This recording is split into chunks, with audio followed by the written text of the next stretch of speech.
누가복음 18장 9절부터 14절까지 읽겠습니다. 또 자기를 의롭다고 믿고 다른 사람을 멸시하는 자들에게 이 비유로 말씀하시되 두 사람이 기도하러 성전에 올라가니 하나는 바리새인이요 하나는 세리라. 바리새인은 서서 따로 기도하여 이르되 하나님이여 나는 다른 사람들 곧 토색, 불의, 간음하는 자들과 같지 아니하고 이 세리와도 같지 아니함을 감사하나이다. 나는 일해에 2번씩 금식하고 또 소득의 11조를 드리나이다 하고 세리는 멀리 서서 감히 눈을 들어 하늘을 쳐다보지도 못하고 다만 가슴을 치며 이르되 하나님이여 불쌍히 여기소서 나는 죄인으로소이다 하였느니라. 내가 너희에게 이르노니 이에 저 바리새인이 아니고 이 사람이 의롭다 하심을 받고 그의 집으로 내려갔느니라. 무릇 자기를 높이는 자는 낮아지고 자기를 낮추는 자는 높아지리라 하시니라. 주님의 말씀입니다. 우리가 살아가면서 내가 누구인가, 나는 어떤 사람인가, 나는 어떤 존재인가 하는 것을 아는 것은 매우 중요합니다. 여러분이 잘 아시는 대로 소크라테스가 이런 말을 했지요. 내 자신을 알라. 굉장히 유명하고 세계적으로 참 많이 알려진 이야기이긴 하지만 사실 이 이야기는 소크라테스가 한 것이 아닙니다. 그 당시에 이미 널리 알려져 있던 격언이지만 소크라테스가 이 말을 자주 하고 또 자신의 삶을 통해서 이 말의 의미를 실천했기 때문에 이것이 당연하게 소크라테스의 말로 이렇게 전해져 내려오는 것뿐입니다. 그만큼 자기 자신을 알고 그 아는 대로 살아가는 것은 매우 중요하며 다른 사람에게 많은 영향을 끼칩니다.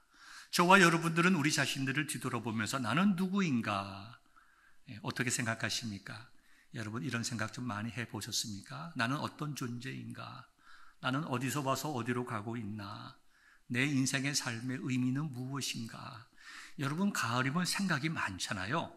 우리 이런 좋은 생각, 좀 우리 자신들을 뒤돌아볼 수 있는 그런 생각들이 저와 여러분들에게 많이 있으면 좋겠습니다.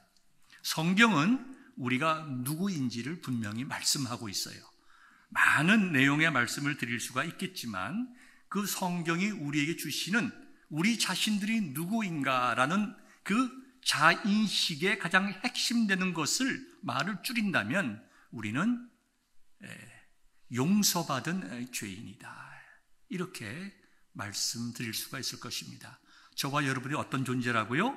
용서받은 죄인이다. 우리가 분명히 죄인이었고 지금도 죄인이고 앞으로도 죄를 지으며 살아갈 수밖에 없지만 웬 은혜인지 예수 그리스도의 십자가로 용서받은 하나님께서 그래서 저와 여러분들을 의롭다고 하시고 하나님의 자녀 삼아주시고 이렇게 정말 하나님께 앞에 나오기조차 부끄러운 우리들을 모아주시고 성령께서 우리들의 입을 열어 찬송하게 하시고 기도하시게 하시고 말씀을 전하게 하시고 우리들의 귀를 열어 하나님의 말씀을 듣게 하시지 않습니까? 이거 은혜 아닙니까? 저와 여러분들은 누구인가? 은혜 받은 죄인이다. 용서받은 죄인이다. 이렇게 말씀을 드릴 수가 있겠습니다. 바로 저와 여러분들이 은혜 받은 죄인, 용서받은 죄인임을 깨닫게 하시기 위하여 우리 주님께서 이 땅에 오셨는데요. 거기에 대한 찬송이 있죠. 우리 한번 복음성가 불러볼까요? 스크린에 띄워주시길 바랍니다. 죄인들을 위하여 주님 찾아오셨네. 주 안에 생명이 있네. 죄인들을 위하여 주님 찾아왔으나 사람들 영접 안 했네. 예수 안에 생명이 있네. 주님이 빛이 되시네.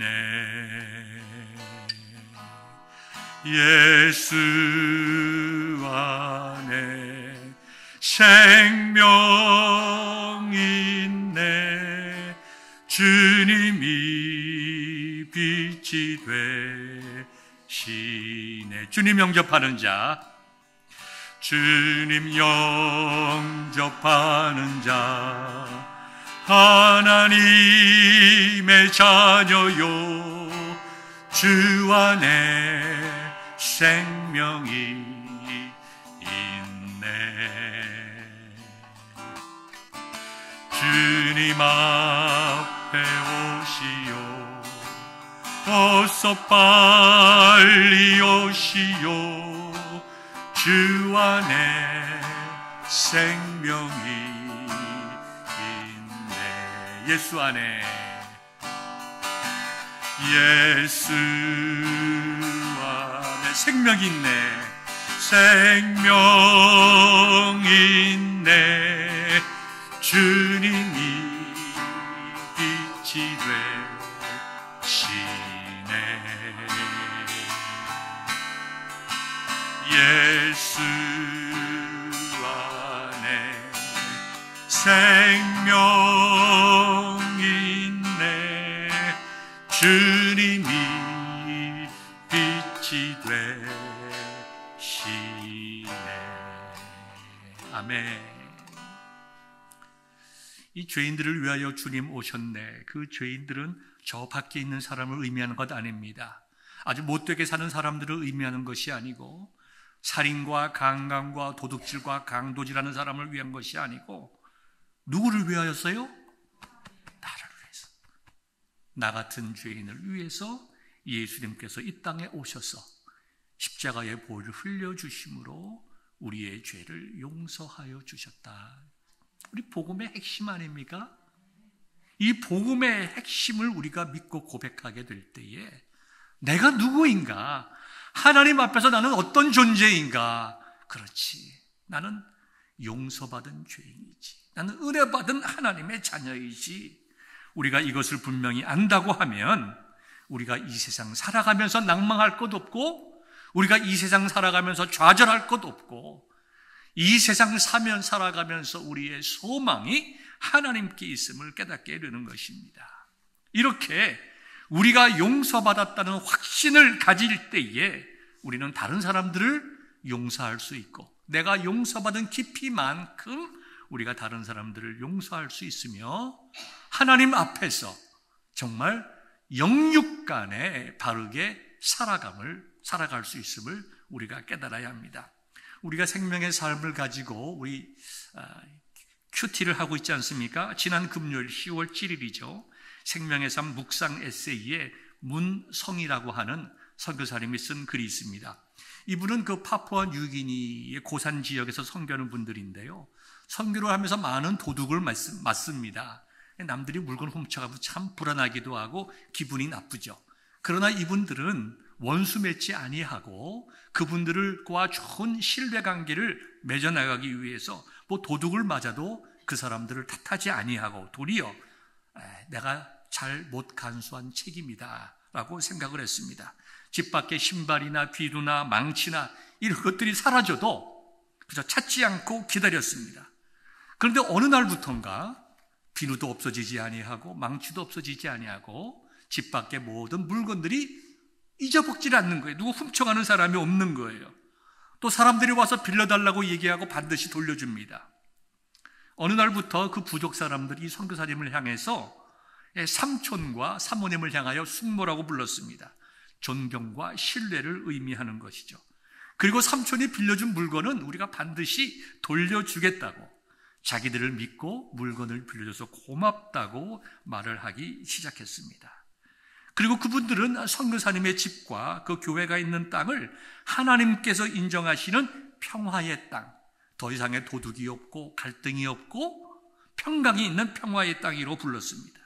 그리고 그 선교센터 안에는 싸움도 없고 장사도 하지 아니하고 마약도 일어나지 않았습니다. 그와 같은 신뢰의 관계가 쌓여지기까지 15년의 시간이 흘렀다고 이 묵상 에세이에 기록하고 있는데요, 이 선교사님이 이 이야기를 쓴 이유가 밑에 나와 있습니다. 하나님의 언약 안에서 죄인인 나를 주님께서 사랑하신다는 믿음이 없이는 결코 주님의 일을 할 수가 없다. 인격의 변화 없이는 주님의 일을 할 수 없고, 할 수 있다고 하더라도 아름다운 열매가 맺지 못한다. 무슨 말일까요? 내가 용서받은 죄인이다. 내가 내 물건을 훔쳐가는 저들과 동일한 죄인이다. 그들을 비판하기보다, 그들을 정죄하기보다 그들을 바라보면서 인간 속에 있는, 자기 자신 속에 있는 악함을 발견하고 내가 그럼에도 불구하고 주 예수 그리스도의 십자가의 은혜로 용서함 받고 사명받아 선교사가 되었다는 그 깨달음을 이분들이 가졌기에 그와 같은 아름다운 신뢰관계를 맺을 수 있지 않았나 생각을 하게 됩니다. 오늘 본문을 보면 예수님께서 바리새인과 세리의 비유를 말씀하셨습니다. 예수님께서 이와 같은 말씀을 하신 이유는 자기를 의롭다고 믿고 다른 사람을 멸시하는 사람들이 있었다는 거예요. 그게 오늘 본문 18장 9절에 나와 있죠. 자기를 의롭다고 믿고 다른 사람을 멸시하는 자들에게 이 비유로 말씀하시되, 이렇게 시작을 합니다. 참 대단한 사람이죠. 자기를 의롭다고 생각하는 것. 여러분들은 어떻게 생각하십니까? 여러분들이 의롭다고 생각하십니까? 아마 상대적으로 강도, 사기 이렇게 하는 사람들보다 상대적으로 나는 그래도 죄를 좀 덜 짓는다라고 생각할지는 모르지만, 예수님의 가르침에 우리가 비유해 볼 때 우리는 다 하나님 앞에서 동일한 죄인임을 깨닫게 됩니다.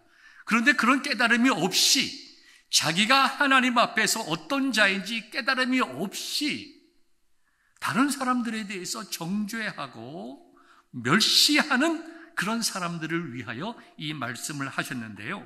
예수님께서는 이 말씀을, 비유를 말씀하시면서 두 종류의 사람을 들어서 설명하십니다. 한 종류의 사람은 바리새인입니다.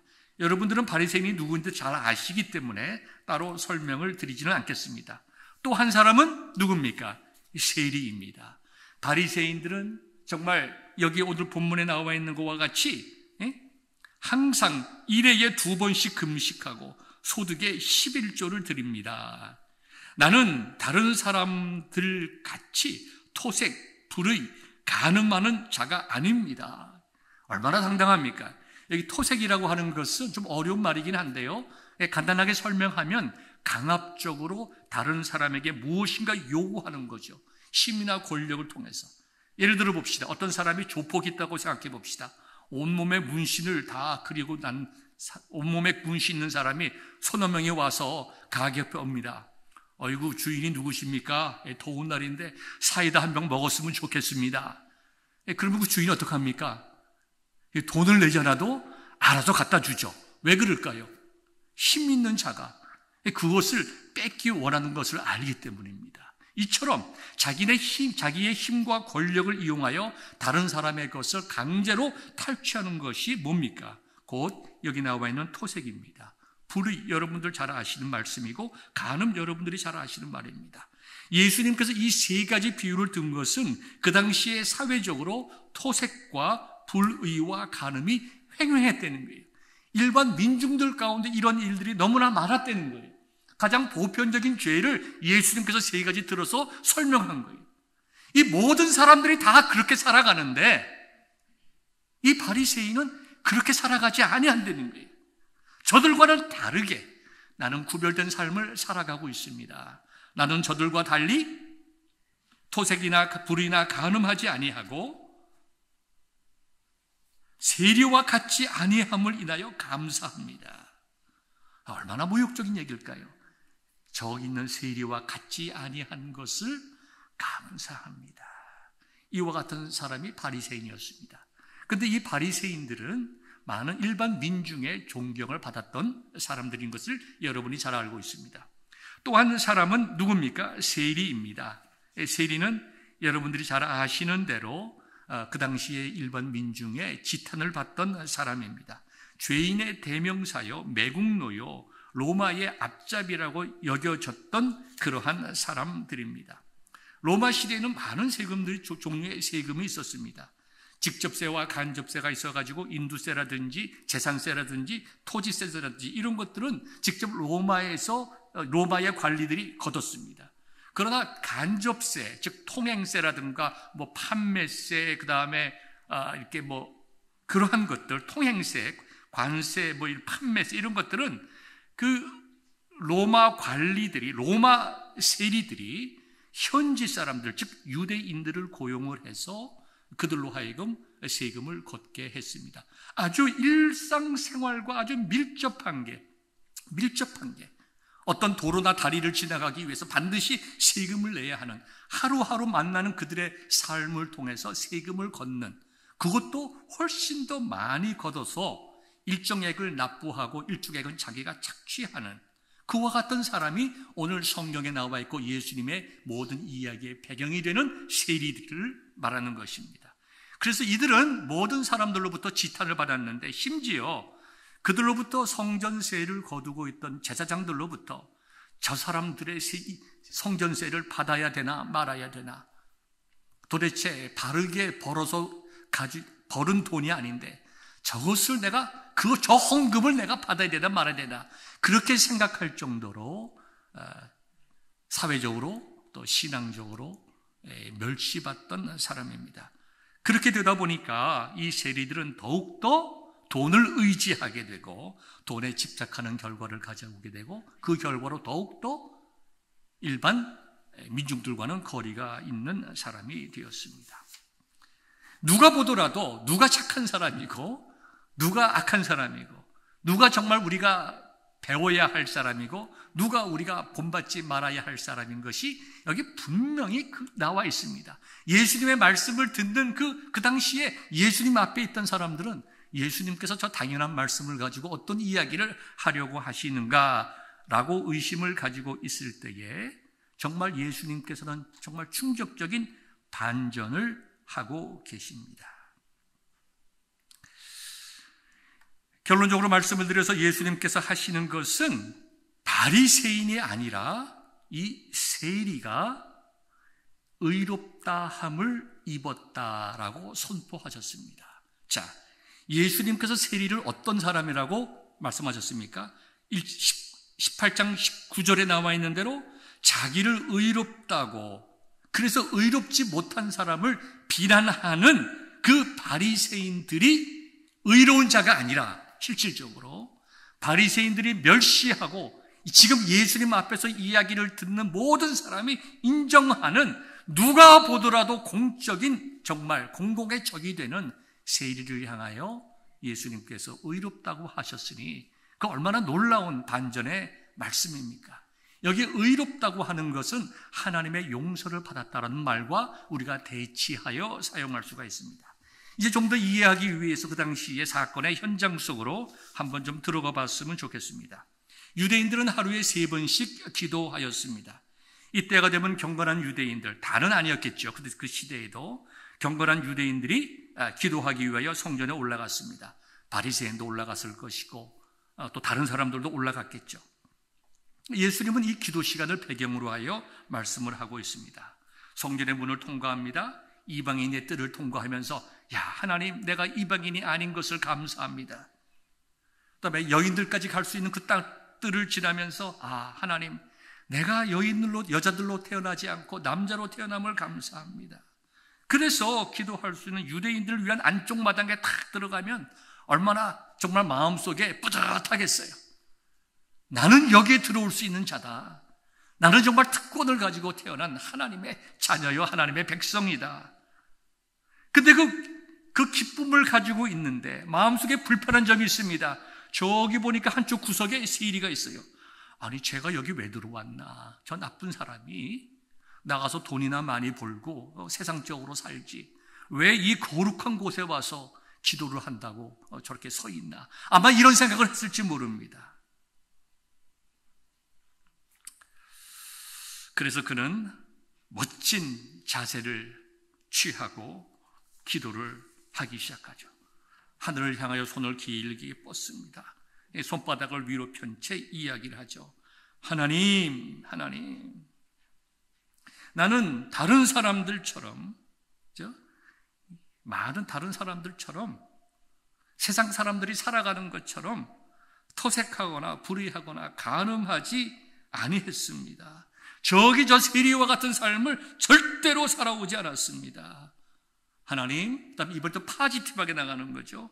나는 일회에 2번씩 금식하고 소득의 11조를 드린 것을 하나님 기억하시고 나에게 복을 주옵소서. 이런 기도했을 것 아닙니까? 그 기도 속에는 저 세리와 같은 자는 아예 이곳에 들어오지 못하게 하옵소서 하는 그런 마음이 그의 마음속에 있었을 것입니다. 근데 세리는 참 달랐습니다. 다른 사람들이 자기를 어떻게 볼까? 자기 뒤에서 손가락질하는 것 같고, 저 사람이 여기 왜 왔지? 수군거리는 것 같고, 누가 이야기하지 않아도 정말 내가 여기까지 나오기까지 큰 용기를 가지고 나왔습니다. 특별히 모든 것을 아시는 하나님 앞에서 내가 정말 기도해도 될까? 나 같은 사람의 기도를 하나님께서 들어주실까? 그와 같은 마음으로, 부끄러워하는 마음으로 하나님과 사람 앞에 자기가 죄인인 것을 고백하면서 그는 한쪽 구석에서 기도했을 것입니다. 다른 사람은 저런 사람도 기도하는가라고 했겠지만 세리의 마음속에는 하나님, 저의 기도도 들어주세요. 아마도 간절하고 안타까운 마음으로 하나님께 기도했을 것입니다. 자, 여러분 생각해 보십시오. 설교 초에 여러분들에게 말씀드린 것과 같이 우리는 하나님 앞에서 내가 누구인가 아는 것이 매우 중요하다고 말씀드렸습니다. 지금 바리새인은 지금 예수님께서는 11조를 했느냐, 기도에 열심히 나갔느냐, 간음했느냐, 토색했느냐, 그 말씀을 하는 게 아니에요, 지금. 하나님 앞에서 어떤 마음의 자세로 서 있느냐, 그리고 그 결과로 살아가는 가운데 세상을 향하여 어떤 마음의 자세로 서 있느냐, 그걸 말씀하고 계시는 거예요. 분명한 것은 바리새인은 하나님 앞에서 자기가 어떤 존재인가를 전혀 몰랐습니다. 전혀 몰랐습니다.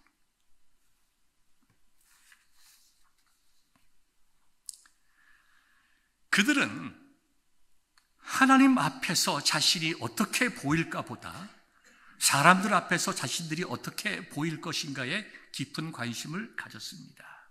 그래서 그들의 마음 속에는 어떤 마음이 있었느냐 하면 내가 사람들로 하여금 잘 보여야 할 텐데, 내가 거룩한 사람으로 보여야 할 텐데, 내가 바리새파 당에 소속된 사람으로서 바리새파의 여러 가지 윤리와 삶의 강령을 잘 지키고 어긋나지 않는다는 것을 내가 보여야 할 텐데, 내가 다른 사람이 자신들을 어떻게 보는지를 굉장히 의식하면서 다른 사람들 앞에서 바리새파답게 살아가기에 관심을 가졌던 사람입니다.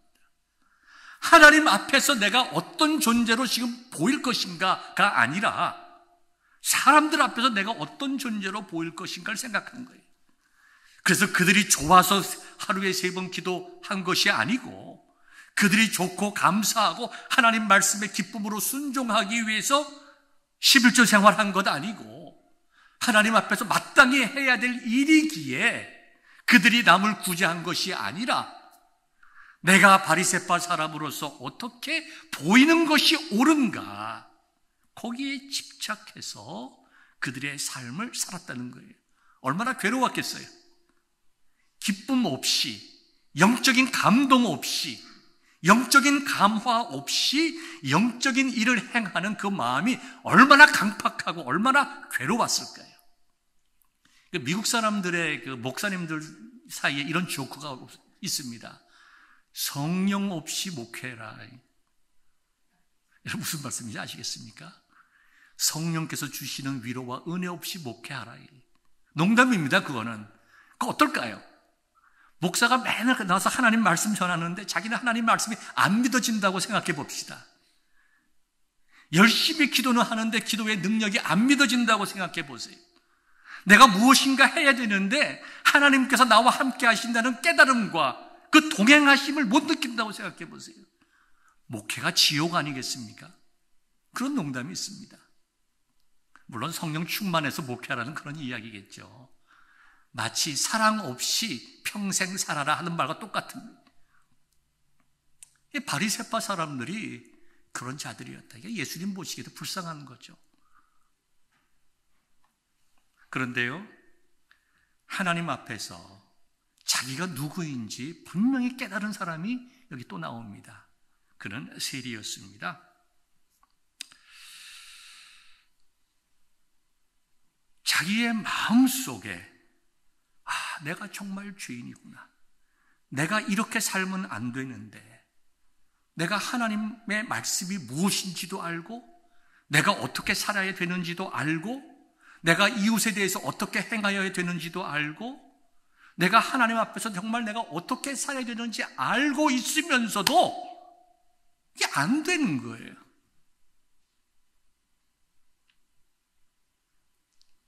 그래 괴로운 거예요, 마음이. 하나님 앞에 기도해야 되는 건 알고 있지만 안 되는 것이야. 여러분들도 우리도 다 그런 거 경험하지 않습니까? 여기 우리 가운데 기도하는 거 반대할 사람이 어디에 있어요? 하나님 앞에 드려야 될 것을 드리는 것이 잘못됐다고 생각한 사람이 우리 중에 누가 있습니까? 남을 위해서 섬기고 봉사하고 구제해야 되는 것을 나쁘다고 할 사람이 우리 속에 누가 있습니까? 아무도 없어요. 그렇다고 해서 우리 다 그렇게 삽니까? 그렇게 못 살죠. 여기서 있는 저부터 하나님 말씀대로 다 못 살아요. 못 사는 것이 당연하다는 것에 강조를 두는 것이 아니라 우리가 못 사는 우리가 죄인임을 고백하고 우리가 죄인임에도 하나님의 은혜가 나에게 있다는 그 놀라운 그 감동이 우리가 있기에 정말 뻔뻔하게도 이 자리에 있어서 말씀을 전하고 말씀을 듣고 우리가 예수님 믿는 사람이라고 살아가는 것 아닙니까? 여러분, 금식하는 것이 잘못됐습니까? 아니죠. 하나님께 11조 드리는 것이 잘못된 거예요? 아니죠. 구제하는 것이 잘못된 겁니까? 아니죠.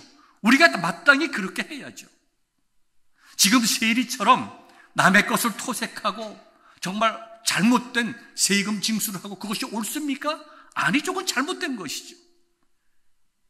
중요한 것은 그런 나타나는 현상을 이야기하는 것이 아니라 그 마음속에 예수님께서 지금 포인트를 두고 계시는 것은 그들이 하나님 앞에서 자기 자신을 어떻게 인식하고 있느냐. 지금 그것 아닙니까? 마음의 중심이 매우 중요합니다. 그래야 우리가 삽니다. 내가 하나님 앞에서 어떤 존재인가 분명히 깨달아야 저와 여러분들이 살게 됩니다. 로마서 5장 20절과 또 6장을 보면요, 이렇게 기록이 되어 있습니다. 여러분들에게 로마서 5장 읽어드리도록 하겠습니다. 5장 20절이 있는데요, 율법이 들어온 것은 범죄를 더하게 하려 함이라. 그러나 죄가 더한 곳에 은혜가 넘쳤나니. 6장 1절 2절입니다. 그런즉 우리가 무슨 말을 하리요? 은혜를 더하게 하려고 죄에 거하겠느냐? 그럴 수 없느니라. 죄에 대하여 죽은 우리가 어찌 그 가운데 더 살리요? 그랬습니다. 여러분, 세리 같은 죄인이 지금 예수님의 은혜를 받아 용서함 받고 의롭게 되었으니까 우리가 죄를 지어도 괜찮겠다. 죄가 있는 곳에, 죄가 더한 곳에 은혜가 넘친다고 했으니 내가 무슨 죄를 짓더라도 나에게 주실 은혜가 크다. 여러분, 성경은 그렇게 말씀하고 있지 않습니다. 우리의 죄를 정당화하면 안 됩니다. 그래서 사도 바울은 로마서 6장 1절에서 은혜를 더하게 하려고 죄에 거하겠느냐. 지금 그 5장 20절에 대해서 지금 다르게 막 표현하고 있는 것입니다. 도리어 죄에 대하여 죽은 우리가 어찌 그 가운데 더 살리요. 여기 율법이 들어온 것은 범죄를 더하게 하려 함이라. 매우 해석하기 좀 복잡한 내용이지만 간단히 말씀을 드리면 하나님의 말씀이 있기에 우리는 죄가 무엇인지 더 분명하고 확실하게 깨닫는다는 것입니다. 하나님의 말씀이 없는 자보다 하나님의 말씀을 아는 자들이 무엇이 죄인지 그리고 내가 얼마나 더 큰 죄인인지 더 깊이 넓게 깨닫게 된다는 것이에요. 그러나 죄가 더한 곳에 은혜가 넘친다는 것은 아무리 죄악의 힘이 강하다 하더라도 그 죄의 힘보다 더 큰 은혜와 능력과 용서함이 우리에게 있다는 거예요.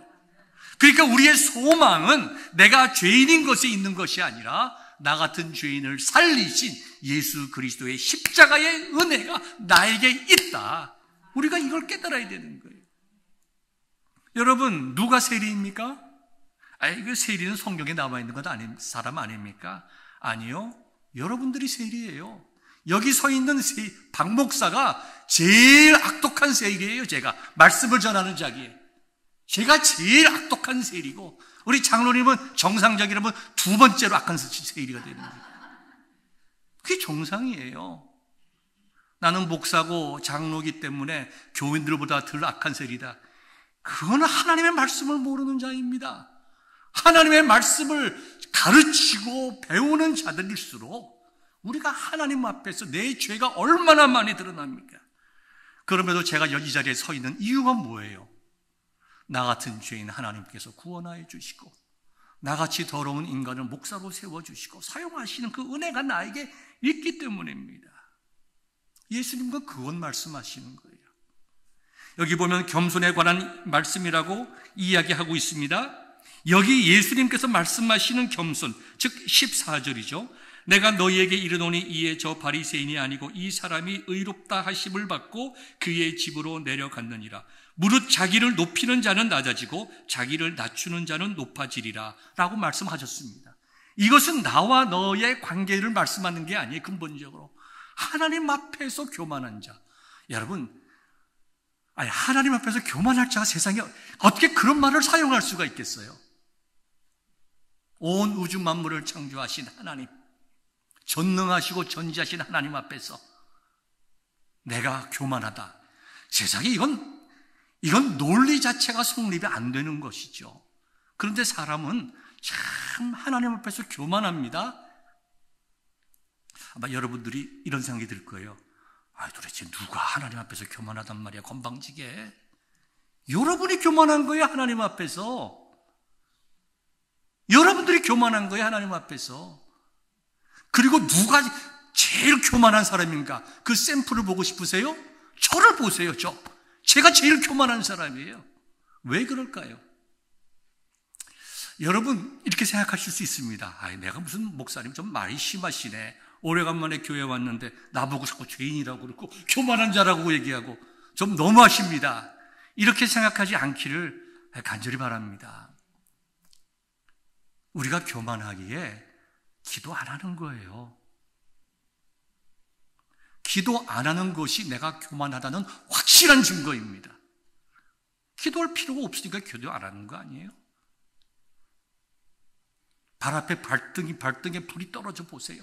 기도 안 할 사람이 어디 있습니까? 평안하다. 내 마음이 평안하다. 내 머리로서는, 내 입으로서는 하나님을 찾지만 내 실생활 속에서 하나님이 별 필요가 없어요. 그러니까 기도 안 하는 거예요. 우리가 왜 여러분들이 하나님 말씀을 안 읽습니까? 여러분들이 하나님 말씀보다 더 똑똑하기 때문이에요. 시험이 내일입니다. 누가 공부 안 합니까? 다 아는 사람은 공부 안 해요. 그죠? 내일 다 복습하고 다 예습하고 충분히 이해하고 다 아는 사람은 하나님 앞에 공부 안 해도 됩니다. 나가 놀지요, 도리요. 근데 누가 공부합니까? 누가 시험 보기 5초 전까지 달달 읽고 그냥 정신없이 합니까? 공부 안 하고 모르는 사람이에요. 우리가 하나님의 말씀을 읽지 않는다는 것은 내가 하나님의 말씀 다 안다는 것이고 하나님 말씀 없어도 내가 살아갈 수 있는 지혜와 능력이 있다는 것을 자기의 인생이 지금 반증하고 있는 거예요. 증거하고 있는 거예요. 그 얼마나 교만합니까? 여러분, 우리 이렇게 하나님 앞에서 교만한 자, 그죠? 그래서 나의 교만함을 뛰어넘어 다른 사람들을 판단하고 정죄하고 멸시하는 자, 이 누구예요? 우리 자신들입니다. 우리가 다 바리새인들이에요. 그럼에도 불구하고 내가 하나님 앞에서 내가 누구인지, 얼마나 큰 죄인인지를 깨달을 수 있다면 우리는 세리가 되는 거예요. 영적으로 세리가 되는 거예요. 그래서 용서받고 그리스도 안에서 평안을 누릴 수 있는 것입니다. 여러분들께 짧게 말씀을 드리겠습니다. 오늘 본문의 말씀을 통해서 세 가지를 말씀드리겠어요. 정말 우리가 하나님 앞에서 내 영혼이 살고 내 삶이 살아나려면 어떻게 해야 할 것인가? 첫 번째로 내가 하나님 앞에 살아가고 있다는 정신을 가져야 됩니다. 내가 하나님 앞에서 살아간다. 내가 사람 앞에서 살아가는 것이 아니라 하나님 앞에서 살아간다. 바리새인은 사람 앞에서 살아가는 자의 아주 전형적인 모델입니다. 세리는 비록 죄인이지만 자기가 원치 않는 죄를 짓고 자기의 욕망대로 살아갔던 자이지만 거기에서 벗어나고 싶어서 하나님 앞에 나아가는 자예요. 바로 자기 자신이 하나님 앞에 서 있는 자입니다. 저와 여러분들이 하나님 앞에 서 있다고 하는 확신이 있어야 우리는 영적으로 살아날 수가 있습니다. 우리가 다른 사람들보다 더 나은 게 있습니까? 더 잘하는 것이 있을까요? 더 뛰어난 것이 있습니까? 그 교만할 필요 없습니다. 주신 분이 하나님이시기 때문이에요. 하나님의 은혜가 아니면 우리는 하나님과 사람 앞에 설 수 없는 자들입니다.